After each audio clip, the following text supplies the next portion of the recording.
What's up guys, welcome to another video, and today we're going to be talking about Elena, the New Vision version, and also New Vision Awakened Loren. So, yeah, so we're going to go ahead and go into that, and there's some, well, Elena's kind of like, not really rushed together, but I had to look through a bunch of things that were not traditional as to what I usually look at for my reviews, but I did the best I could. But I think we can make a general information from what I compiled. So with that being said, let's first go into Loren, who's a remastered review. As you can tell from a lot of things that are blurred out. A lot of things that are blurred out is stuff that you don't need to know anymore.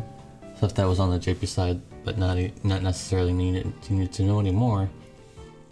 So first of all, she has 85% brakes cooldown every cast every several turns. She has infinite turns on a race shift. 120% in Perils for Wind, Thunder. Also, she has Light and Peril in her Brave Shift form. Well, I guess technically she does have Light and Perils in her normal form, but you probably don't want to use those too much. She also has Wind and Thunder and View. I don't know why she has Light and Peril in her Brave Shift form, but she doesn't have Light and View. So that was kind of a weird thing. She is able to cap her own chains. I'm pretty sure I do it anyways. Unless it was a coincidence. I'm pretty sure I've done it before. So she does have really high mods. If you boost them in her Brave Shift form, or if you boost them with one of her moves in her normal form, her Brave Shift form modifiers get really high, like really high. So there's a lot of good things about Loren. She has really good brakes. Even in her Brave Shift form, she has okay brakes. And sure, she doesn't have the 6 times cap like you are probably eyeballing right over there. Her modifiers are so high that it basically evens out anyways, to where she's probably gonna be the #1 damage dealer or #2 damage dealer, one of those things, depending how the math works out compared to what global units you currently have. She's gonna be really strong. If you already had Loren, and she's great. If you want to pull over her too, that's still fine. But yeah, she's strong, very powerful. I don't know what else you can ask for in a unit besides getting the 6 times cap, but I think then she'd be like incredibly powerful at that point. She has 130% Perils, so you have to unlock or use the other cooldown, but it only lasts for that turn anyways. What you want to do, if you didn't watch my Elena showcase video, not Elena, my Loren showcase video, I did talk about she does have an attack boost that unlocks 130% Perils that'll last a little bit longer than the other cooldown. So she has several access to 130% Perils for light, or not light, for Wind and Thunder. So that's good. She does have a perfect dispel on her, one of her moves, so that's nice. Along with a break, so she dispels and breaks at the same time. That's pretty nice. Anyways, more pros I put down there. The only negatives really is that she has no 6 times cap, but like I mentioned, it's fine. She has 100% aquatic, stone, and undead killer, which is very nice. 150% true to wield and a Brave Shift form. 100 normal, that's fine. But from what people have said, apparently you can build her TDH, and she's a lot stronger. But at the same time, she has no TDH, so you have to build her up from 0 to 400, which is really hard to do for normal players. So just stick with true to wield for the most sense. It's fine. Overall, very solid and what a lot of people are looking forward to. My score is going to be 8.5 out of 10. And for anyone who's new to my videos, 8.5 is a very high score. 7 is average for me. 7 is the average. Anything below 7 is starting to become questionable. So 8.5 is really high. Like an insanely high score. Don't be discouraged. Oh my gosh, she's not a 10 out of 10. I've only given a 10 out of 10 for one unit, and that unit is Fina and Daisy, the tank unit. So it's hard to get a 10 out of 10 for me when I've reviewed so many units. I've only given one 10 out of 10. So yeah, 8.5 out of 10 is very high. Do not be discouraged by that. She is amazing, and you will not be sad. Moving on to the main event here, Elena. And remember guys, this is all based on a lot of stuff that I looked at to paste bins and all that kind of craziness. So things can change, but of course, things can change before maintenance is even over with. But this is a general, you can pretty much get a general gauge for what she's going to be like. Even if her mods change or anything like that, she's still be very similar to what we're looking at right now. So, she has 20% light and water and elemental damage boost, which is really high. I was not expecting that. I was expecting maybe like 10% or 15%, because Sora is only 15% in his Brave Shift form for light damage boost. So having 20% is really high, but you'll see why that is the case soon enough. And she has the 6 times cap, 100% true to wield in her normal form, and she also has 250% magic attack TDH in her Brave Shift form. Because she is TDH in her Brave Shift, she is true to wield in her normal form, which makes sense to me, right? Very similar to Furion, who's going to be upcoming. Honestly, I still think that she's very similar to Sora, and she's very similar to Furion, where they both are kind of doing the same thing, really. So there's that. And 130% latent water and peril in her cooldowns, which is really high. I didn't expect for her to even have that. She has a lot of mod boosts. Of course, she'll need those because she's a hybrid unit, so she'll need those mod boosts to become, she needs to catch up with other damage dealers, so she's gonna need those mod boosts. So she will require a little bit of setup.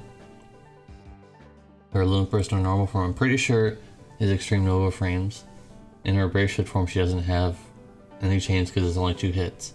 So, pretty sure Extreme Nova frames for that Brave Shift form. And no, her Extreme Nova frames for normal form. Whoops. Her Limit Burst in her Brave Shift form is a finisher move because it's 2 hits, but it does give her modifier boosts. She does have Stardust Ray, Bolting Strike, and AR Chaining. Although I'll mention her Stardust Ray and her AR Chaining are not really the strongest point. That was kind of the same thing for when she was in her OG as well. Her Bolting Strike was still the strongest, but she still had other options. So that's the thing. Of course, Water and Light imbues, because why would you have those elemental boosts if she couldn't imbue them? So yes, she can imbue them. And also her elemental boosts are on her imbue, so she's imbuing and also elemental boosting, which is really, really, really strong.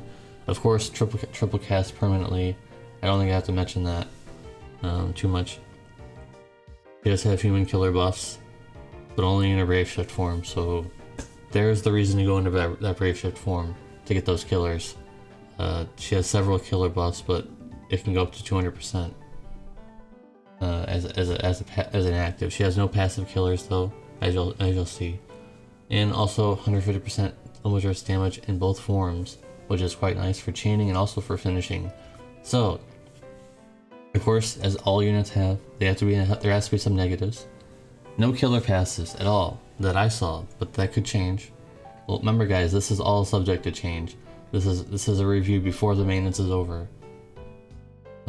So her modifiers are a little low at first, but of course, as most units like this, like the normal Elena, she has to work her way up to getting to the main stage of being the stronger damage dealer.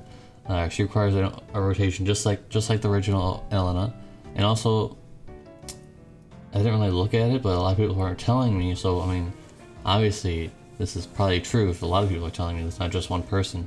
She's not as tanky and durable as the OG Elena, so I mean, she's trading a lot of damage for not being as tanky, unfortunately. I think a lot of her draw was that she was really tanky and has a lot of utility, so not that she lost a lot of that. Is she still worth it to you? I don't know. Let me know down in the comment section down below. Anyways,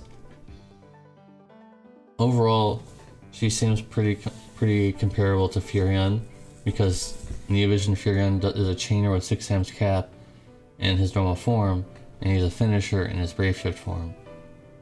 So it's very similar. And why I said Sora is because Sora has the limit burst damage, or like the light damage boost and all those kind of things too. So it seems like she's a, no pun intended, hybrid of Sora and Furion.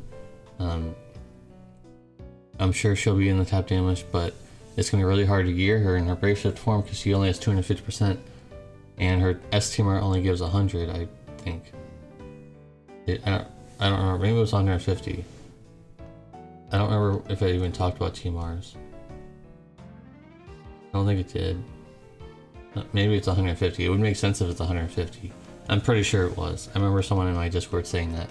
It's 150% TDH attacking magic, and her TMR is okay, but those stats are a little low, so they might look for other options. But she can equip her older TMR, by the way. She can equip the older Astria from the 5-star version, and apparently she can get the TMR reward. I don't know if that's actually true, but I think it's true. I'm pretty sure it's true. Probably. Maybe. So yeah. There's no meme here. No memes this time. And of course I won't have a rotation because, I mean, it's all gibberish on a website. I don't think I can make a rotation from that. But just know, in a general sense, just get her modifier buffs up, get all those things up and start chaining away. And probably use our Luna Burst as well, just like her normal form. And we'll see what happens. So, what's my review? What's my score? The no killer passives kind of hurts her a little bit. That's gonna lower her score for me because most units at this point have passive killers, and she doesn't have any unless that changes. Of course, remember guys, a lot of this stuff can change. That's what I want to keep reminding you guys. I don't want you guys to come back. Oh my God, she has this stuff, and you didn't say that she had this, because that might have changed. So I don't know, but my tentative score for now, unless something changes. If nothing changes, this is the permanent score. I'm definitely going to go 8.5 out of 10 as well. So both of them get 8.5 out of 10. Elena is really strong and amazing in her own way, but she's not... I don't think that she's meta defining in the way that people would think that she might be, like what Shally said. I don't think that she is meta defining. I think that she is on the lower end of that until you get her into a position where she can actually start dealing any damage. So don't get outraged if she didn't get a 10 out of 10. Like I mentioned, it's very hard for me to get a 10 out of 10 for any unit. Only one has gotten it. So 8.5 out of 10 for Elena. That could change, that could go lower, that could go higher depending on when the maintenance is over. But for now, I'm pretty sure everything's set in stone. I'll let you know down in the comment section if anything changes. I'll pin it. But I think we're all good. So, in the end, guys, let me know what you guys think about Elena. Let me know what you guys think about Loren. And the keyword for the ending of this video is hashtag maintenance. Hashtag maintenance will be the keyword for the ending of this video. Thank you guys for watching. And let me know if you're gonna pull. I'm definitely pulling because I have to for my channel. Full transparency, I'm pulling just for, you know, getting more attention to my channel at this point. But I would like to use her, but the main draw of it is for me, for personal reasons. Anyways, make sure to follow my Twitch channel down below if you want to watch live Elena pulls later today. So I'll see you guys in the next one. Make sure to subscribe, please like the video, and I'll see you guys in the next one. Peace.